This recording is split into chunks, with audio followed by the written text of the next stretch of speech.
अरे भाई, वो विष्णु की मूर्ति की ठेकेदारी जो लोग ले रहे हैं उसको पता है कि विष्णु की मूर्ति थी या किसी और की मूर्ति थी? ये कौन बताएगा?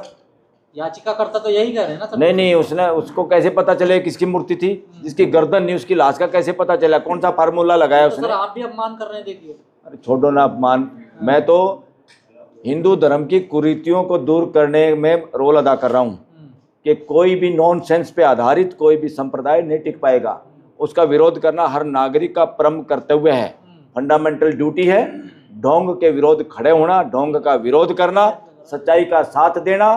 जो भी ढोंग अस्तित्व के नियमों के खिलाफ है, वास्तविकता के खिलाफ है, अप्रमाणित है, वो ढोंग है। उस ढोंग का विरोध करना, उसके खिलाफ बोलना हर भारतीय का मौलिक अधिकार है। तो वो ढोंग था सर जो मूर्ति का उन्होंने भाई एक मूर्ति है, एक मूर्ति टूटी हुई है और वो आज के दिन आर्कियोलॉजी डिपार्टमेंट के अंडर में है।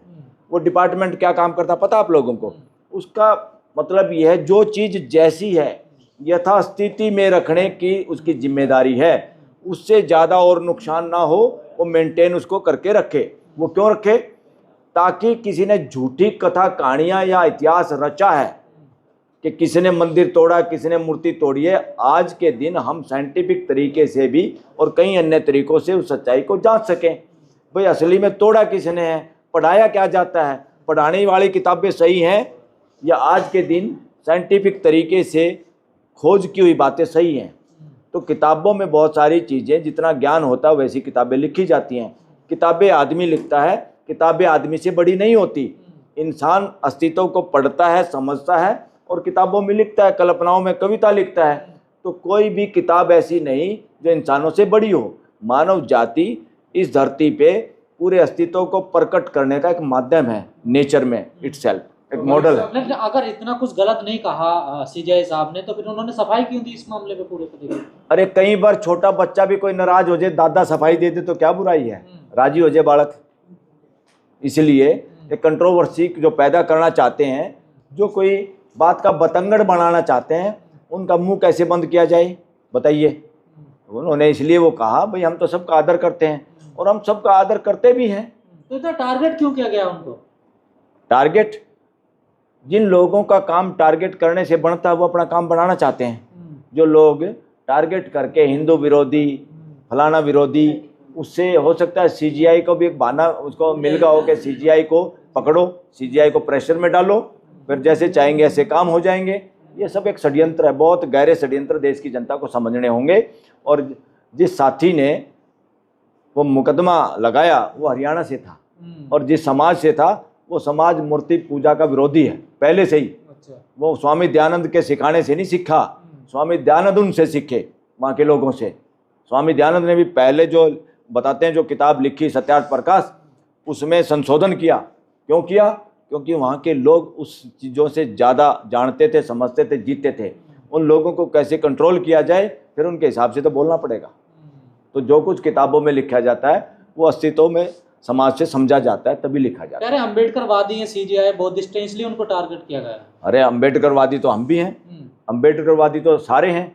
आज जय भीम का नारा किसी डॉक्टर BR अम्बेडकर के नाम नहीं रहा। ये जय भीम का नारे का मतलब पूरी दुनिया में ये यूनिवर्सल नारा बन गया है। इसका मतलब है समता, समानता, मानवता, भाईचारा, संविधान, कानून की व्यवस्था, संविधान की व्यवस्था। तो जय भीम एक ऐसा नारा बन गया, ये यूनिवर्सल नारा, ये दुनिया के देशों में बोला जाने लगा। के साथ हैं जो उन्होंने कहा कि भगवान से जाके प्रार्थना करिए वही कुछ करेंगे आपका, आप उनके बयान के साथ हैं? नहीं, मैं ये कहूँगा आज मेरे से मेरा बच्चा भी कहे कि मेरा ये होगा, मेरा तो भगवान नाराज होगा, मैं तो फेल होऊंगा क्लास में, फिर हम कहेंगे भाई जो ऐसा तो कोई सौदा है नहीं नेचर में जो तेरे को फाइल और पास करेगा। तू मेहनत करेगा तो पास होगा, नहीं तो फेल होगा। तो कोई ये प्रेयर वरेयर के धंधों में गोरख धंधा, मैं कहूँगा ये मेरा अधिकार है बोलने का। मैं प्रेयर वरेयर में कोई विश्वास नहीं करता, क्योंकि प्रेयर करके हमने बहुत देखा। कोरोना में भी प्रेयर करी, कई हमारे जानकार मर गए प्रेयर करने के बाद भी।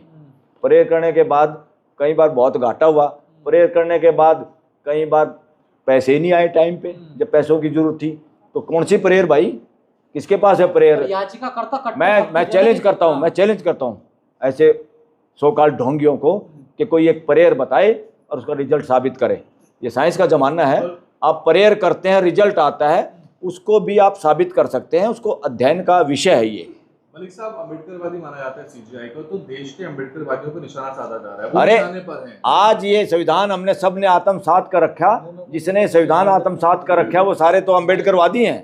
अच्छा, अरे जो संविधान के ड्राफ्टिंग कमेटी के चेयरमैन थे, एक तरह से डायरेक्टर थे इसको लिखने वाले, तो डायरेक्टर के हिसाब से तो फिल्म बनती है।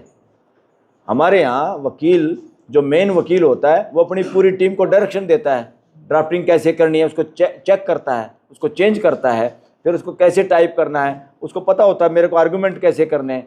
तो इसका मतलब ये नहीं कि टीम का सहयोग है, मगर मेन रोल डायरेक्टर का होता है। लेकिन सर, देश के न्यायाधीश को सभी धर्मों का सम्मान करते हुए उनकी आस्था का भी ख्याल रखना चाहिए था। देखो बात सुनो, उनकी आस्था को ठेस पहुंची है। नहीं, सम्मान सबका होना चाहिए। हम घर में सम्मान करते ना, हम तो सड़क पे चलना हुआ, हमारा कोई भाई बंधु मानसिक रोग रूप से विकलांग, उसका भी सम्मान करते हैं ना ये देश। हम उसको वो नहीं कर सकते, उसको एक अच्छी जगह इलाज उसकी कोशिश करते हैं।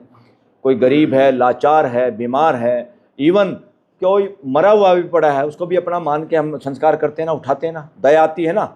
कोई बच्चे को कोई पीटता हुआ नजर आए, चाहे बच्चे ने गलती भी की है, तब भी हम रुक जाते हैं ना सड़क पे, क्यों मार रहे हो बच्चे को।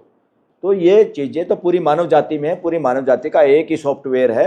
ये जो लोग सत्ता और चालाकी और षड्यंत्र और जो शोषण करने की मानसिकता से भरे हुए हैं, ये बीमार लोग हैं, और ये बीमार लोग हमेशा इसी तरह का बहाना बना के उसका बेनिफिट उठाना चाहते हैं। लेकिन सर, पर चुटकी ले रहे थे ना सीजीआई साहब, तो चुटकी ले रहे थे ना, देखिए। अरे भाई, सारा दिन माहौल जो हो रहा है और वह सीरियस बैठे हैं, बीच बीच में एक आधी बार हंसी मजाक कोर्ट में चलता रहता है।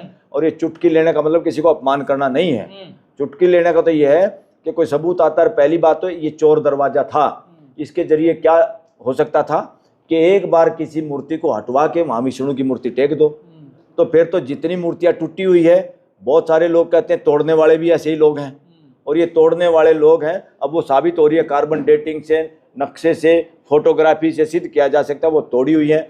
और उन तोड़ने वालों का कोई ऐसा नहीं लग रहा कि ये तोड़ने वाले कोई दूसरे धर्म के लोग हैं। ये तोड़ने वाले वही ठेकेदार हैं जो हिंदू धर्म के ठेकेदार बने बैठे हैं। तो इसलिए वो इन सारी मूर्तियों को, टूटी हुई मूर्तियों की जगह जहाँ कब्जा जमाए बैठे हैं, मंदिर बनाए बैठे हैं, वो बौद्ध स्थानों पे, अब वो परमानेंट बात पक्की हो जाए, कोई झगड़ा ही खत्म हो जाए कोर्ट के जरिए, और वो सारी मूर्ति जो टूटी हुई है वो परमानेंट दूसरी मूर्ति लगा लो भाई, ब्रह्मा विष्णु महेश की। लेकिन तो सर, इनसे पहले जज हुए हैं गोगोई साहब, उन्होंने डिसीजन दिया था 2020 में आस्था के आधार पर, वहां तो मंदिर बन गया था। किसने? उन्होंने बेवकूफ़ी भरा फैसला किया। मैं पहले कह चुका हूँ, सबसे घटिया जजों में से कोई था तो गोगोई था, एक अरुण मिश्रा था। इन लोगों ने बेड़ा गर्क कर दिया जुडिशरी का। और इसलिए कई लोग बार बार इसलिए ये बात कहते हैं कि अंग्रेजों ने कोई ऐसी बात कही, वो शोध का विषय भी है, सबूत का भी विषय है, कि ऐसी बात कही कि ब्राह्मणवादी लोगों में न्याय करने का वो नहीं है, चरित्र नहीं है, इनको जज ना बनाया जाए। और कौन है ये जज बताओ? गोगोई कौन है? अरुण मिश्रा कौन है? ये सारे अगर उस आधार पे देखें तो वही लोग हैं। तो न्यायिक चरित्र की ऐसी की तैसी कर दी, सुप्रीम कोर्ट की डिग्निटी को डाउन कर दिया इन लोगों ने। लेकिन ब्राह्मणवादी को निशाने पर हैं, जो जज साहब को जूते मार रहा है, कोई गाली दे रहा है, कोई कम्बोर्ड। बात सुनो, ये समय रिएक्शन करने का नहीं है। जो इस तरह की मानसिकता से ग्रस्त लोग, बीमार लोग हैं, उनको अपनी मानसिकता सुधारने की जरूरत है। संवैधानिक मानसिकता, मानवीय मानसिकता बनाने की जरूरत है, इससे कुछ नहीं होगा। और अब आके बहुत सारे लोग ये बात करते हैं, अभी भी मान लो किसी की पार्टी सत्ता में है तो कितने लोग पार्टी बदल के सत्ता वाले पक्ष में चले जाते हैं, क्योंकि सरकार है, कुछ फ़ायदा उठाने के लिए चले जाते हैं। ऐसे ही अगर जेनेटिक स्टडी की जाएगी इस देश के अंदर, उन लोगों की, चाहे वो ब्राह्मण हो, क्षत्रिय हो, शूद्र हो, वैश्य हो, बहुत सारे लोग इधर उधर से इकट्ठे हो गए, उस वर्ग में शामिल हुए जिसमें सबसे ज़्यादा सर्वोत्तम जगह थी, बेनिफिट थे। तो ये सारी की सारी इन बातों में जाने के बजाय नहीं, अम्बेडकरवादी का मतलब है सच्चाईवादी, अम्बेडकरवादी का मतलब है मानवतावादी। लेकिन वो कह रहे हैं कि गवाई साहब ने 72,000 के जूते पहने हुए हैं, इनकी इतनी तनख्वाह है क्या? 72,000 की तो अपने उसका, जिसके पक्ष में ये ट्रोल आर्मी लग रही है, उस आदमी की घड़ी, जूते, चश्मे, कोटी चेक करो। वो तो सूट ही पहन के खड़ा होगा था सोने चांदी का, और उस पर लिखवा लिया था नरेंद्र मोदी कितने लाख का। ये सारी बकवास करते हैं, ट्रोल आर्मी है। इस ट्रोल आर्मी के चक्कर में देश का कोई नागरिक ना फंसे। देश के युवाओं से अनुरोध है जो इस तरह की ट्रोल आर्मी करते हैं ये सारे पेड एजेंट हैं और इस बीजेपी आरएसएस के कार्यक्रम के हिसाब से ये ट्रोलिंग करते हैं।